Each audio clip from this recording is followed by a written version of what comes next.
Oh, snap. Welcome to the channel, y'all. My name is Patrick.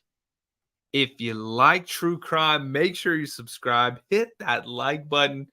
Oh, man, another live stream. Y'all, we've been doing live streams on YouTube now for a minute. We didn't do one last night, true crime, but we did one for like 6 days straight. So welcome in, everybody. It's so good to see you guys. Take a second, hit that follow button or hit the subscribe button. Hit the like button, y'all. And I should sound like much better than the previous nights. I got the microphone set up, y'all. Can I get some thumbs up in the chat? How well do you guys hear me? I know it was like I was like super low and the volume of the video was really high. I think it should be fixed now. Crystal clear. Awesome. Y'all tell me, keep the thumbs up going. I'm going to start this case, y'all. We're going to be listening to the insane lies of Amy Day. Okay, so we're going to be taking a listen to this and we're going to see what happened here. You guys ready for this one? Let's jump right in. I'm going to shrink myself down. Who will do that, something like that, to this? How does that sound, y'all? Do we sound pretty good? By the way, shout out to Rita for joining the channel. Thank you for that. And Nadia, real quick, shout out for 17 DKKs. Not sure what a DKK is, but I appreciate the hell out of it, y'all. Thanks for the super chats. Very nice. It's great. Yeah, I thought so, y'all. I thought so. All right, let's continue. Thanks for the super chats too, y'all. Supporting the channel. I appreciate it. Let's see what Amy Day lied about. Who will do that to her? She didn't deserve it. No, she didn't. I don't know. I don't know. She didn't deserve that. My mother was a Christian woman. She's a good woman. She did not deserve that.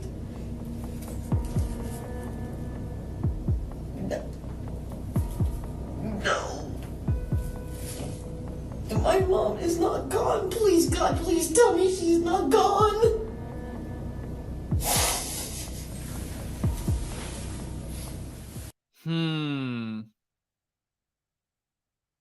I'm thinking I don't really believe her.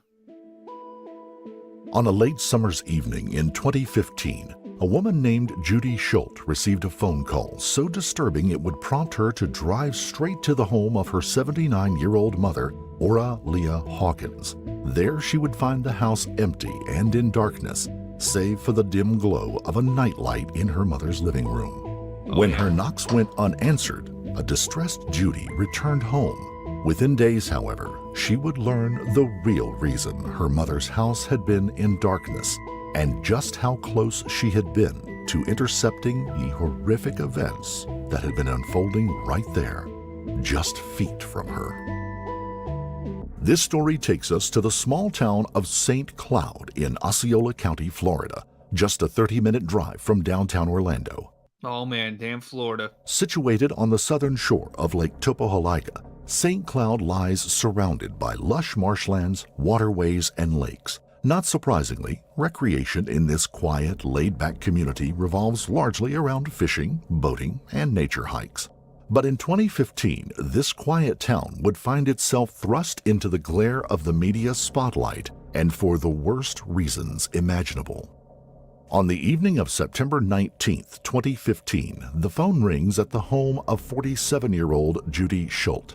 Judy recognizes the voice at the other end of the line as that of her mother, 79-year-old Lea Hawkins. Yet the woman who is speaking sounds nothing like the person Judy has known for her entire life. Lea is crying uncontrollably, so much so that Judy can hardly understand what she's saying.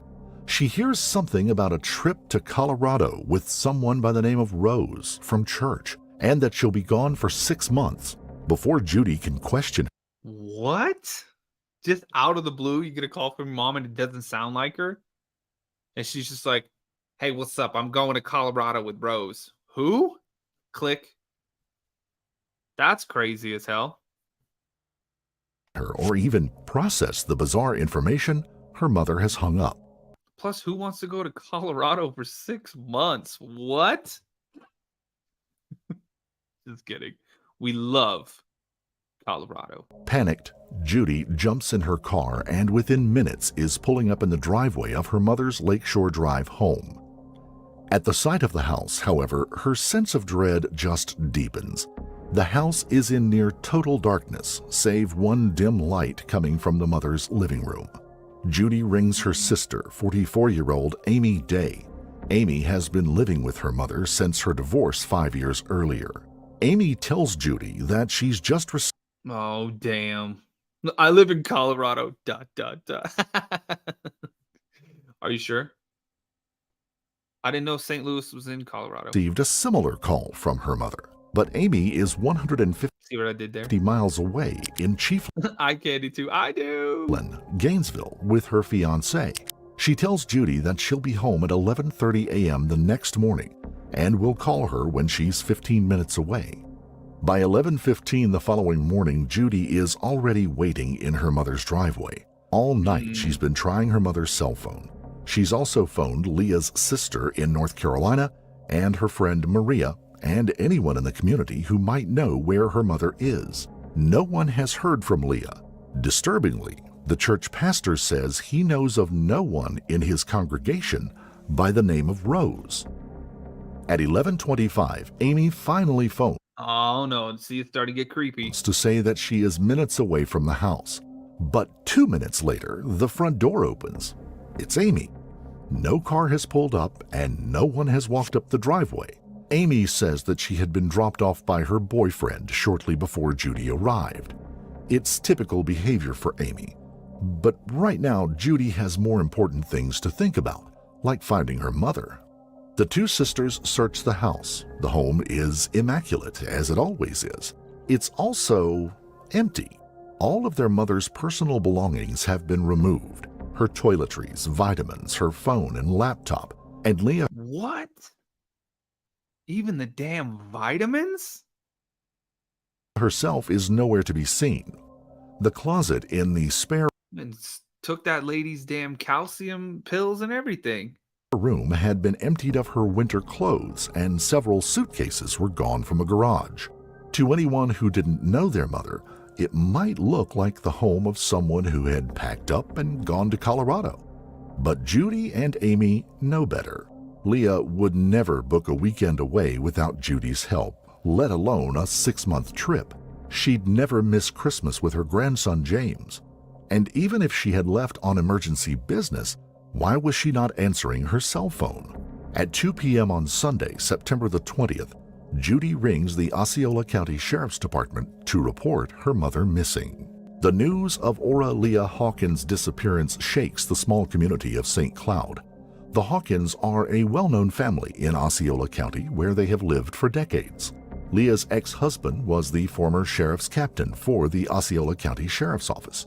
Her youngest daughter, Amy Day, spent 19 years working for the Greater Orlando Aviation Authority, a role that required her to greet political figures to the Orlando International Airport, including several U.S. presidents. Oh, snap, Jilly. I like being able to see the video. TT can eat rocks with all their rules. I know, right? Because get this, y'all. Get this. The mother was murdered. I don't have to say unalived. Look at that. Isn't that crazy, y'all? This is a true crime channel. And I can say that something happened to the mother that we don't know yet, but that she was ultimately killed. She was murdered. Isn't that crazy? I'm just saying, we can't say those kind of things over on that other platform. Tara, you found the super chat. Thank you for the $1.99 super chat, y'all. I appreciate it.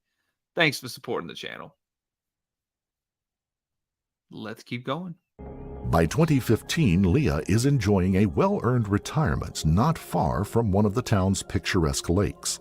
She is in good health and still active, Most mornings, she takes a 30-minute walk before driving her grandson James to school or visiting a friend for coffee. Every Sunday, she attends local church. Afternoons are often spent relaxing on the porch and reading the Bible, which Oh, there you go. Right, Chevy girl. See, she was what, Patrick? Unfortunately, she was murdered. is exactly what she is doing on the afternoon of Sunday, September 19th, while her grandson James and his dad Mark mow her lawn, just hours before she will be savagely murdered in her own home.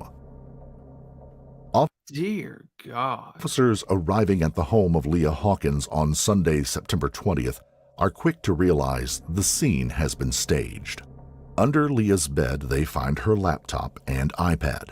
Her missing suitcases are located in the attic of the house, filled with the winter clothes that she had supposedly packed for Colorado.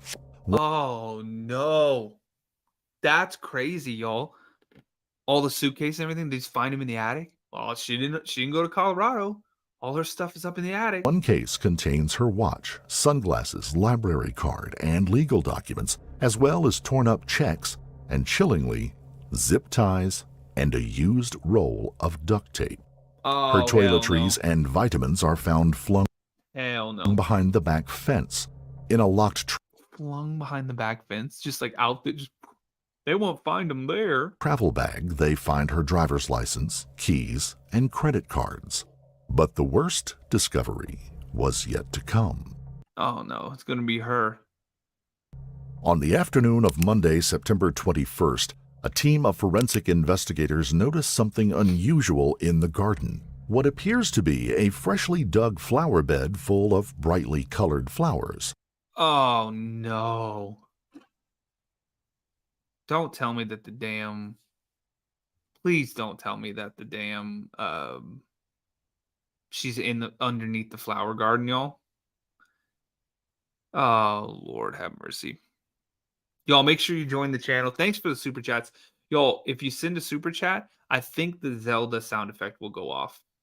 Will y'all try it? Send a super chat and see if the Zelda sound effect goes off. And if you send a $20 one, watch what pops up on the screen, y'all.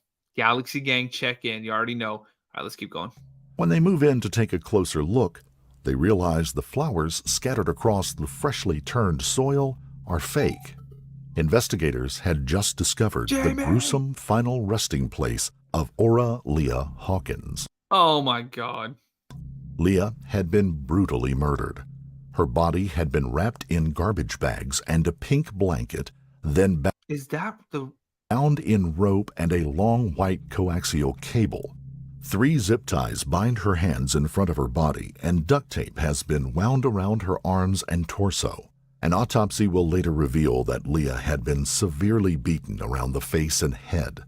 She had a spotting pattern of bruising across her lips consistent with someone holding a hand over her mouth. Medical examiners conclude that the beating itself Dear God. was not sufficient to cause her death, but that she was likely suffocated, possibly via the trash bags placed over her head. It's a horrific discovery, an unthinkable act committed against That is a terrible. vulnerable elderly lady. Who would do such a thing? While crime scene investigators Don't say her own daughter. have been sifting through the evidence in the Hawkins family home, digital forensic experts have been examining Leah's digital footprint.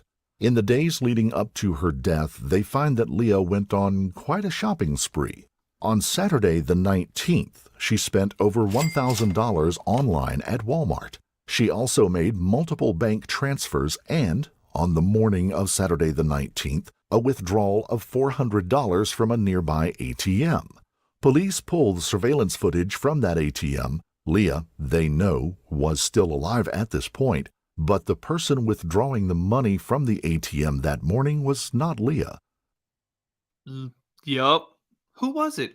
I bet it was Amy Day, the damn daughter. But her roommate and youngest daughter, Amy Day. On Monday, September the 21st, Amy Day Oh my goodness. Y'all are getting crazy. Tara, thank you so much. Imagine that.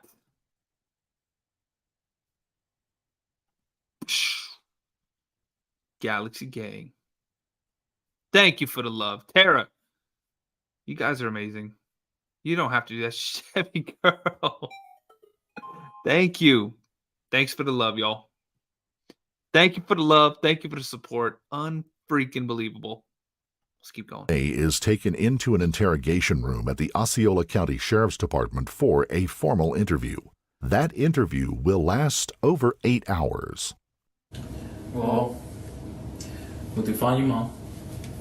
She's been out the house the whole time, but she's dead. What? No, no, no, no, no, no, no.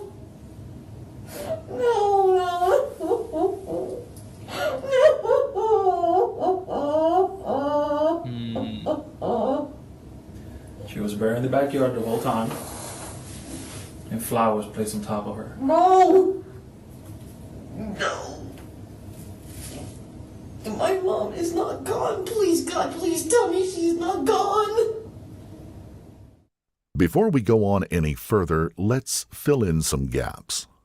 By 2015, Amy Day's life had been on a downward spiral into calamity for several years. In 2009, Ashley, thank you so much. while working for the Greater Orlando Aviation Authority, her increasingly erratic behavior had prompted airport officials to order her to take a fit-for-duty exam.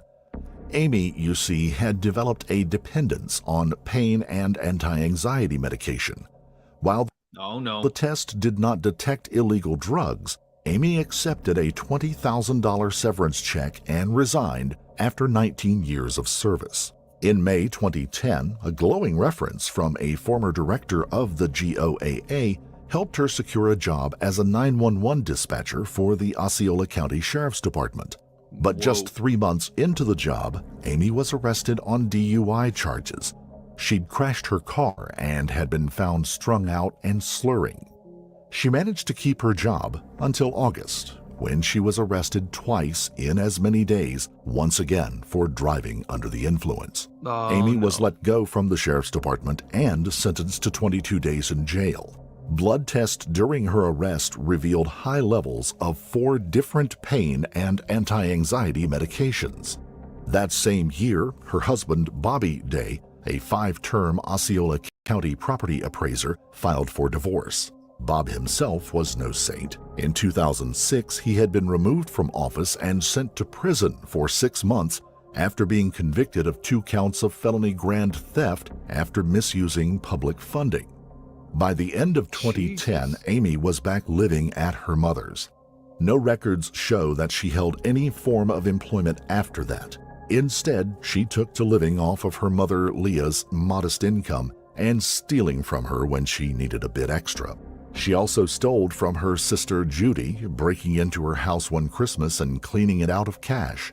But even with the help of theft, by 2015, Amy Day was in dire financial straits. Who does that? You know what I mean? Like, your family? During their search of the house, officers discovered that Amy had received multiple letters from banks and other enterprises demanding money. She had credit card debt to the amount of $13,000 and numerous letters from a rent-a-car company demanding money for damages. Her checking account contained just $1.87. Damn. During her interview with police, Judy told detectives the very last time she had seen her mother, they had discussed problems Leah was having with Amy. Leah told her that she suspected Amy of stealing a valuable coin collection. She was tired of the stealing and the lies, she told Judy, and the constant requests for money. Has your sister done anything before?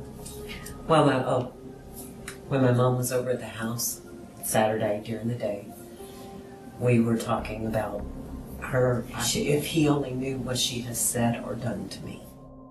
In other words, Amy wouldn't stand to benefit if Leah was officially considered dead, only if she was dead and people, however, believed that she had mysteriously up and left for a new life in Colorado.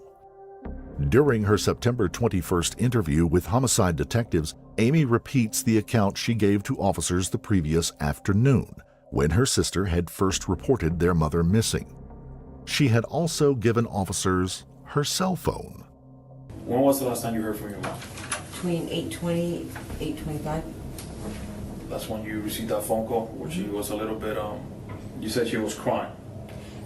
She wasn't bawling. She was just kind of more of a, it was like a whimper, type, and, she told me she loved me, and that she would call me as soon as she got a chance. I took it as, she was going to miss me, or, I didn't read too much into it. Amy is asked about Kerry Glisson. She explains that he is her fiancé and they have been dating for 2 years. The pair will soon move together to Ohio so that Amy can start a new job as a paralegal for a law firm. She'd already made plans for them to stay with their friend Melissa Smith, who lives there, until they could find their own place. Amy's timeline in regards to her mother's strange phone call matches that of her sister Judy's.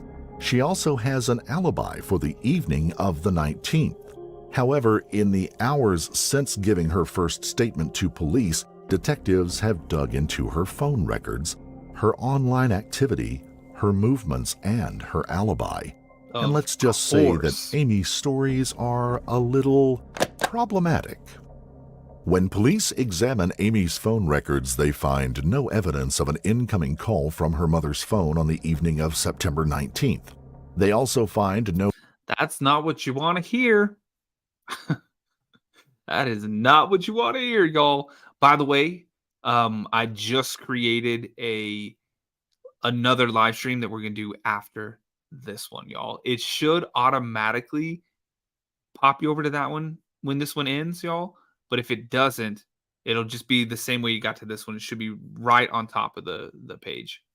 So thumbs up in the chat if you guys want 2 of them. I think we should do it, y'all. I don't know. Take a second and put some thumbs up in the chat, y'all. What do you think? Make sure you like this video too. All right, let's keep going. Let us keep going. Records of her having tried to call her mother's phone repeatedly, as she had claimed to have done. Meanwhile, her SunPass, Florida's prepaid toll pass, and the one that she says she keeps in her handbag, does not register her passing through any turnpikes to Chiefland.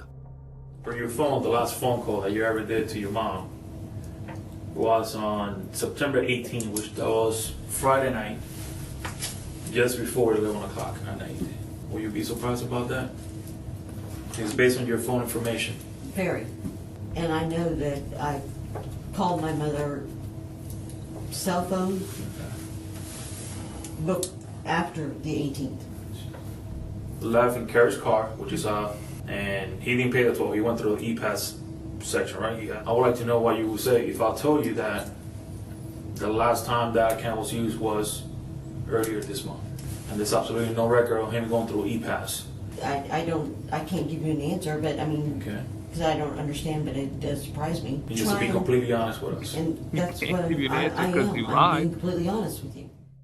Police now know I can't give you an answer because that would incriminate me and I don't want to go to jail for this. That's what she meant to say. that a total of $7,262 was transferred from Leah's accounts into various accounts and credit cards belonging to Amy Day during her final days of life. Man, She'd been worried about her not having enough money in Ohio, Amy says. Leah had even bought Amy a $369 round-trip ticket to Ohio, leaving that very day, September 21st. And she had splurged on a few things for herself at Walmart. Amy now realized that she had forgotten to mention to the detectives on the morning of September 19th she had stopped by an ATM. It was all very confusing, she knew, but she was trying to help the officers out. I can't remember everything when I'm that tired. I'm trying everything I can to give y'all all the information that you need, be completely truthful with you, and try to remember everything. Sometimes I can't. But my mom giving me money is not anything that's unusual. What do you think Kerry's going to say when we contact him? He's What? going to tell you that he paid for the tolls and he's doesn't know why his SunPass didn't register. Amy's whole alibi was about to collapse spectacularly beneath her feet. The man who answers the phone number given to police for Carrie turns out to be an Orlando Utilities Commission employee who has never heard of Amy Day. When detectives speak to the real Carrie Glisson, well, this is what Amy's fiancé has to say. All right. Me and Amy had a relationship, but it was always out on the table that we weren't exclusive or anything like that. Whenever she came over and whatnot, it was just, we were just friends. Yeah. We were always friends, and that's just what it was. And Apparently with benefits. Clank, diddy, clank, diddy, clank, clank, clank. it was always said that way. It was always talked about that way. And I told her that if I ever wanted to get serious with anybody in my life ever again, it would be with my ex-wife. Yeah, I gotcha.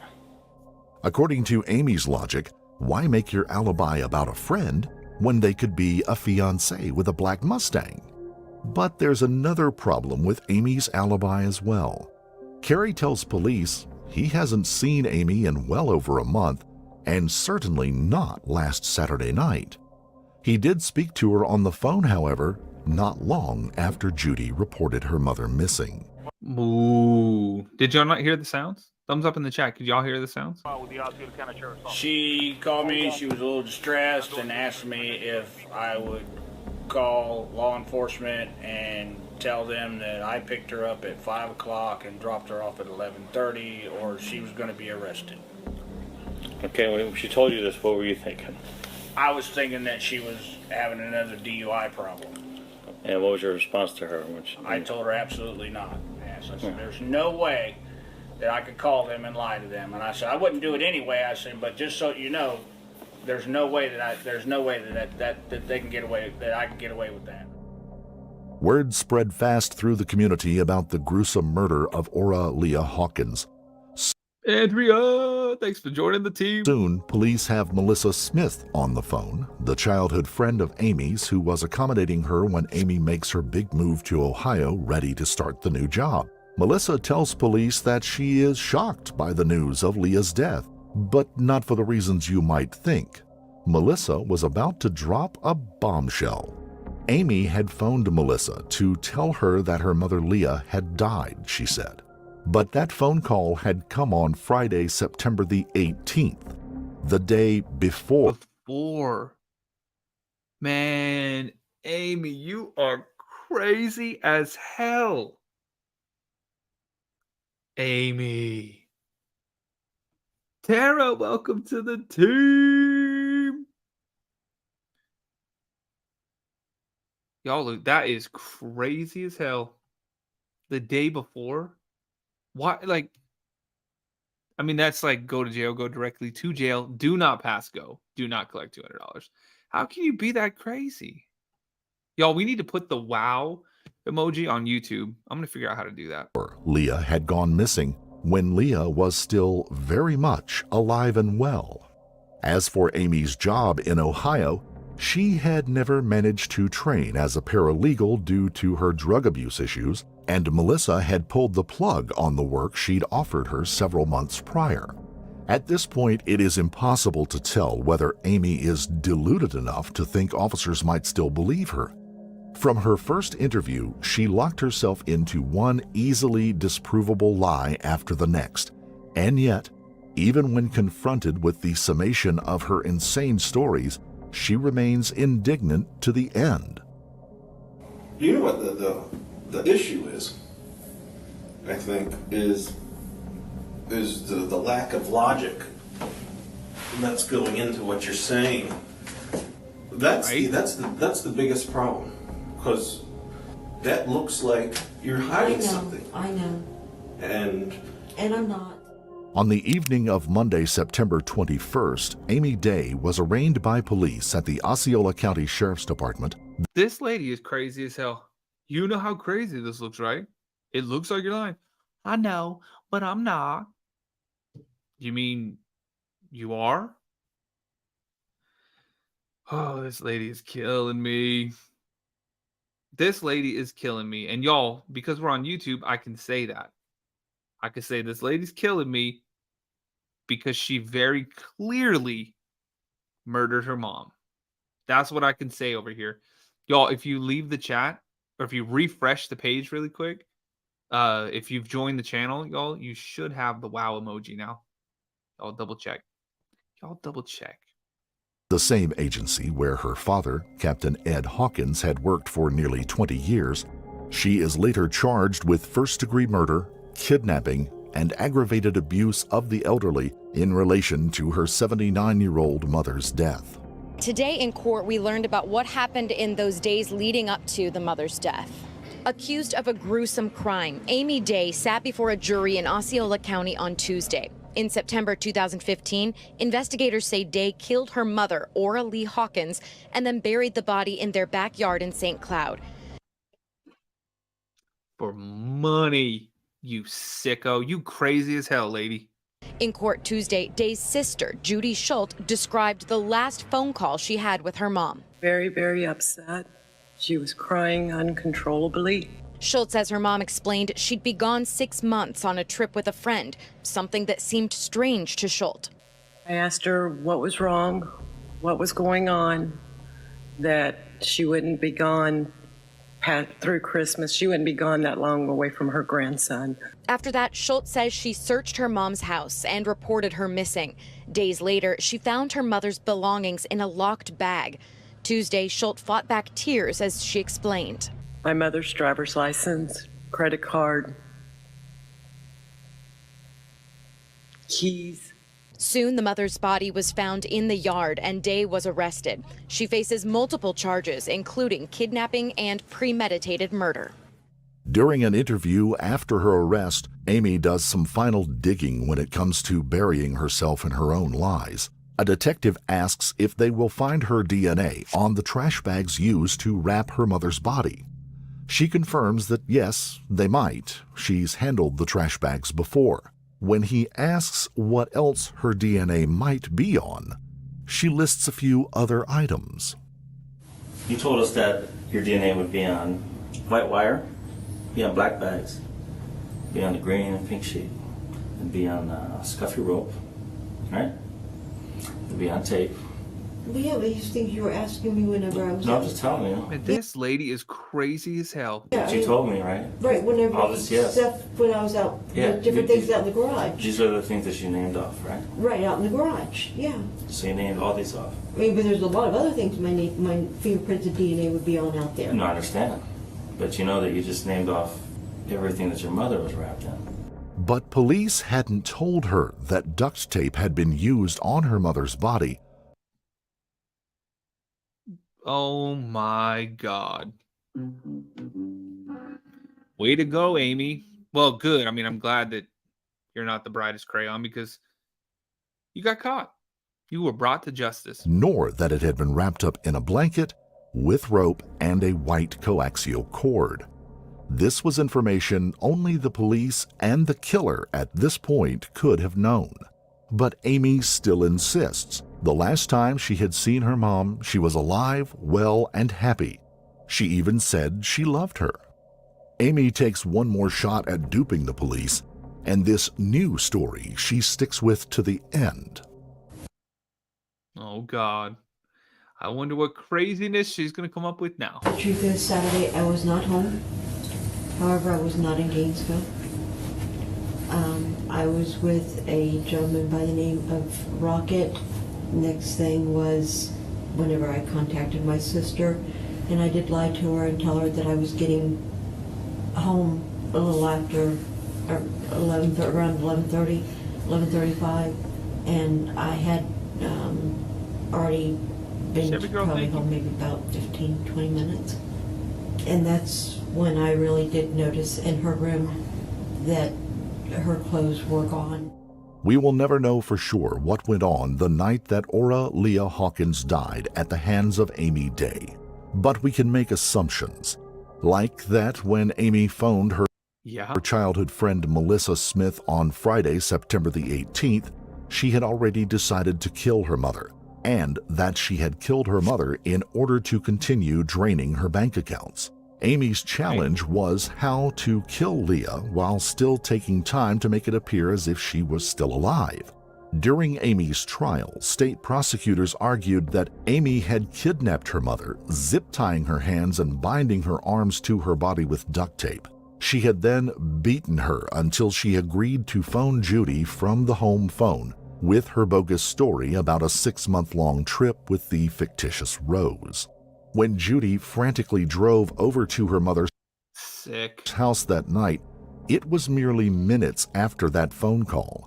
Amy Day and her mother must have still been in the house. She sat close to the home phone used to make the call, in the darkness, other than the living room light, mistaken by Judy for a nightlight left on by her mother. Amy had kept her victim quiet by violently covering her mouth until Judy had given up ringing the doorbell and Oh, God, that's why she had the marks on her face, y'all remember? had driven away. After Terrible. 4 days of testimony and just 2 hours, the jury of 10 men and 2 women reach a verdict. Amy Day was found guilty of first-degree premeditated murder of her mother and sentenced to life in prison without the possibility of parole. Imagine that. During her first interview with police, Amy said that only a sadistic animal could do what had happened to her mother, Leah. Perhaps the only truthful words Amy Day ever spoke. Oh, man. That's terrible, y'all. That is a I mean, you're, oh, Mom, for like $7,000? What? What is wrong with these people? That's unbelievable. That is so tragic. Y'all make sure you left a like on this video. I've got another one set up, y'all. Should we do another case tonight? I've got another one set up to go. And if I end this one, it should immediately kick you to the other one. I say we do it. Y'all subscribe to the channel. Make sure you leave a like. And let's go check out this next case, y'all. It should put you automatically there, but make sure, if not, just go to the profile and you'll see the next one, y'all.